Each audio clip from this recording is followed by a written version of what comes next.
ဒီနေ့အပိုင်းရဲ့အစမှာတော့ကစားသမားတွေကပြန်ပွဲကွင်းထဲကိုဝင်လာပါတယ်။တကူဝင်7မှတ်နဲ့ရှစ်ဘောလုံးကိုဖမ်းနိုင်အမှတ်150ရမှာဖြစ်ပြီးရှစ်ဘောလုံးကိုဖမ်းနိုင်တဲ့အသင်းကပြန်ပွဲအဆုံးသတ်စီမယ်လို့ဒိုင်ကပြောပါတယ်။ပထမဆုံးပြန်ပွဲဖြစ်တာကြောင့်ဟယ်ရီပိုတာကတော့စိတ်လှုပ်ရှားနေပါတယ်။ပြန်ပွဲအစမှာ Gryffindor ကအမှတ်20နဲ့အသာစီးရနေပါတယ်။ Slytherin ဘက်က Gryffindor ရဲ့ဂိုးသမားကိုဒမစီပြန်ပေါ်ကနေပြုတ်ကျအောင်လုပ်လိုက်တော့ဂိုးသမားမရှိတော့တဲ့ Gryffindor လည်း2ဂိုးစတိုက်အသွင်းခံလိုက်ရပါတယ်။အမှတ်20စီနဲ့တရေဖြစ်နေပေမဲ့ဂိုးသမားမရှိတော့ရှုံးမှုသေချာနေလို့ Harry Potter ကလည်းရှစ်ဘောလုံးကိုအသေးအတန်လိုက်ဖမ်းပါတယ်။ဒါပေမဲ့ Harry Potter ရဲ့ဒမစီပြန်ကတခုခုဖြစ်နေပြီးတော့ Harry Potter ကိုပြုတ်ကျအောင်လုပ်နေပါတယ်။ရိုနဲ့ဟာမိုနီကလည်း Harry Potter ရဲ့ဒမစီကမူမှန်တာကိုကြည့်နေတော့တစ်ဖက်ပွဲကြီးစဉ်ပေါ်ကနေ Harry Potter ရဲ့ဒမစီကိုစိုက်ကြည့်ပြီးတော့ဂါရာရီရုပ်နေတဲ့စနိတ်ကိုတွေ့သွားပါတယ်။ညံကောင်းပြီးတော့စပိတ်တော်များများကိုသိရဟာမိုနီက Harry Potter ရဲ့ဒမစီပြန်ကိုစနိတ်ကဂျိုဇူးချိန်စာနဲ့တိုက်နေရဆိုတာသိသွားပါတယ်။အဲဒါကြောင့်တစ်ဖက်ပွဲကြီးစဉ်ပေါ်ကိုသွားပြီးတော့စနိတ်ရဲ့ဝိယုံကိုမီးရှို့လိုက်တာကြောင့်ချိန်စာပြတ်သွားပါတယ်။ Harry Potter ရဲ့ဒမစီပြန်လည်းပြန်ကောင်းသွားပြီးတော့ရှီဘောလုံးကိုလိုက်ဖမ်းပါတယ်။ Slytherin ဘက်ကစားသမားနဲ့လူပြီးအသေးအတန်လိုက်ဖမ်းပြီးမဲ့ Harry Potter ဖြစ်နေတာကြောင့်ပထမနှစ်ကျောင်းသားဘဝမှာဒမစီပြန်ကိုမတက်ရက်စီပြီးဘောလုံးကိုဖမ်းလိုက်ပါတယ်။ဒါပေမဲ့လက်နဲ့တော့မဟုတ်ပဲပါဇက်ထဲရောက်သွားဖြစ်ပါတယ်။ဘာနဲ့ပဲဖမ်းရှီဘောလုံးရရဲ့အနိုင်ရမှာဖြစ်လို့ Harry Potter ကို Gryffindor ကအနိုင်ရသွားပါတယ်။ပွဲပြီးတော့ Harry Potter ကို3ယောက်ကစနိတ်ကသူ့ရဲ့ဒမစီပြန်ကိုချိန်စာတိုက်တယ်လို့ Hagrid ကိုပြောပြပါတယ်။ Hagrid ကတော့မဖြစ်နိုင်ဘူးလို့ပြန်ပြောပါတယ်။ Harry Potter အဲ့ဒါဆိုဘာလို့ခေါင်းသုံးလုံးခွေးဆောင်နေတဲ့အခန်းကိုဖျက်ဖို့စနိတ်ကလုံးနေရတယ်လို့ထပ်မေးပါတယ်။ Hagrid ကအဲ့ခွေးက Flappy လို့ခေါ်ပြီးတော့သူ့ခွေးဖြစ်ပြီး Irish လူမျိုးတွေစီကဝယ်ထားတယ်လို့ပြောပြပါတယ်။ပြီးတော့ Devil တို့ငားရဖြစ်ပြီးအဲ့ဒါထိတ်တန်းလှုပ်ချက်ဖြစ်ကြောင်းပြောပါတယ်။ပြီးတော့ခေါင်းသုံးလုံးခွေးဆောင်နေတာ Devil တို့နဲ့ Nicholas တို့ကြားကိစ္စလို့ပါဇက်လုံးနဲ့ Hagrid ကထပ်ပြောမိသွားပါတယ်။ Nicholas ဆိုတာဘယ်သူလဲလို့3ယောက်သာအချင်းချင်းပြန်မေးပြီးကြံခဲ့ပါတယ်။ Christmas ကျောင်းပွဲရောက်တော့ Harry Potter မပြန်ပေမဲ့ Hermione ကတော့အိမ်ပြန်သွားပါတယ်။လုံကလည်းသူ့ရဲ့မိဘတွေက Romania သူ့ကိုချာလီစီကိုအလဲသွားကြတော့မပြန်ဘဲနေခဲ့ပါတယ်။ Christmas ညရောက်တော့ Hero က Harry Potter စီကို Christmas လက်ဆောင်ရလို့လာခေါ်ပါတယ်။အိမ်မှာဆိုသူ့ကိုဝမ်းခွဲရဲ့မူရင်းလက်ဆောင်တွေကိုပဲနှစ်တိုင်းငေးကြည့်နေရတဲ့ Harry Potter ကပျော်ပြီးချက်ချင်းဆင်းလာပါတယ်။လက်ဆောင်ပုံထဲမှာတော့မင်းဖေမတည့်ခင်ကငါစီထားသွားတာဖြစ်ပြီးအခုမင်းကိုပြန်ပေးဖို့အချိန်ကျလာပြီဆိုစားနေတူဝိယုံတစ်ခုပါလာပါတယ်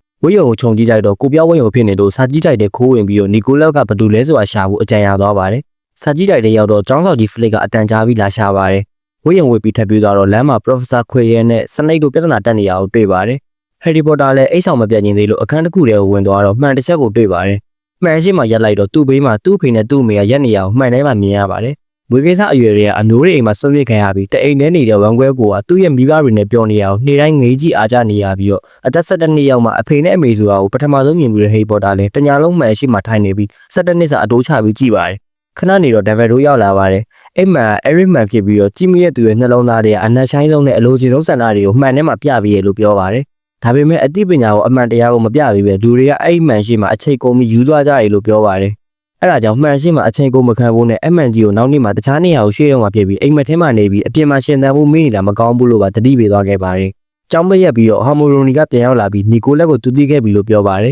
။ပြီးတော့ပပဝါဖတ်ဖို့ဆိုပြီးသူကိုယ်တိုင်တော့မနှဲတဲ့နေရာရဲ့စာအုပ်ကိုပြပါတယ်။စာအုပ်ထဲမှာ Nicholas ကဗရားရှင်လုံးလုံနေကိုတည်ရတယောက်ထဲတော့သူဖြစ်ပါတယ်။ဗရားရှင်လုံးဆိုတာအရန်အစွမ်းရှိတဲ့ဒဏ္ဍာရီလက်ပစ္စည်းတစ်ခုဖြစ်ပါတယ်။ဘယ်တက်တုကိုမဆိုရွှေအဖြစ်ပြောင်းနိုင်ပြီးတော့အသက်ဆေးရည်ကိုလည်းထုတ်ပေးနိုင်ပါတယ်။အသက်ဆေးရည်ကိုတောက်လိုက်ရင်မတည်မျိုးဖြစ်သွားတယ်လို့စာအုပ်ထဲမှာရေးထားတာကို Hermione ကဖတ်ပြပါတယ်။လက်ရှိမှာဗရားရှင်လုံးကိုပိုင်ဆိုင်တာက Nicholas ဖြစ်ပြီးတော့မနေ့က665နှစ်မြောက်မွေးနေ့ကိုကျင်းပခဲ့တဲ့ Hagrid ပညာရှင်တယောက်ဖြစ်တယ်လို့ပါထပ်ပြောပါတယ်။အဲ့ဒါကြောင့်ခေါင်းသုံးလုံးခွေးဆောင်နေရဗရားရှင်လုံးဖြစ်တယ်ဆိုတာကိုစဉ်းစားမိသွားပါတယ်။ Hagrid ရှိလာပြီးစပိတ်ကဗရားရှင်လုံးကိုခိုးဖို့လုံးနေကြောင်းပြောပြပါတယ်။ဒါပေမဲ့ Hagrid ကမဖြစ်နိုင်ကြောင်းနဲ့ခေါင်းသုံးလုံးခွေးကိုကြော်ဖြတ်နိုင်တာသူနဲ့ Devil တို့ပဲရှိရဆိုပြီးပြောပါတယ်။အဲ့အချိန်မှာဒဲအိုးထဲထိထားတဲ့ဦးကအကောင်ပေါက်လာတော့အထဲကနေငကားလေးတစ်ကောင်ထွက်လာပါတယ်။လူကအဲ့ငကားရိုးငကားမဟုတ်ပဲနော်ဝဲမျိုးမဲ့ကြောဝတ်မှုငကားမျိုးဖြစ်တယ်လို့ပြော Hagrid ကအဲ့ငကားကို Norbert ဆိုပြီးတော့နာမည်ပေးလိုက်ပါတယ်။သူတို့ပြောနေတာတွေကိုဗတင်းပေါက်ကနေမာဖိုင်းကချောင်းကြည့်နေပါတယ်။အဆောင်ပြန်လာတော့မက်ကွန်နဲ့အတူမာဖိုင်းကိုပါတွေ့ရပါတယ်။မာဖိုင်းက Harry Potter တို့တောင်ညဘက်အပြင်ခိုးထွက်နေအောင်လာတိုင်တာဖြစ်ပါတယ်။ဒါပေမဲ့ညဘက်အပြင်ခိုးထွက်တဲ့အထက်သူပါနေလို့မာဖိုင်းလည်းကိုယ့်တက်ကိုဆိုပြီးအပြစ်ပေးခံလိုက်ရပါတယ်။ပြစ်ဒဏ်ကတော့ Hagrid နဲ့အတူအမောင်တော်ဦးတဲကိုလိုက်သွားပြီးအလုတ်လုတ်ကမှဖြစ်ပါတယ်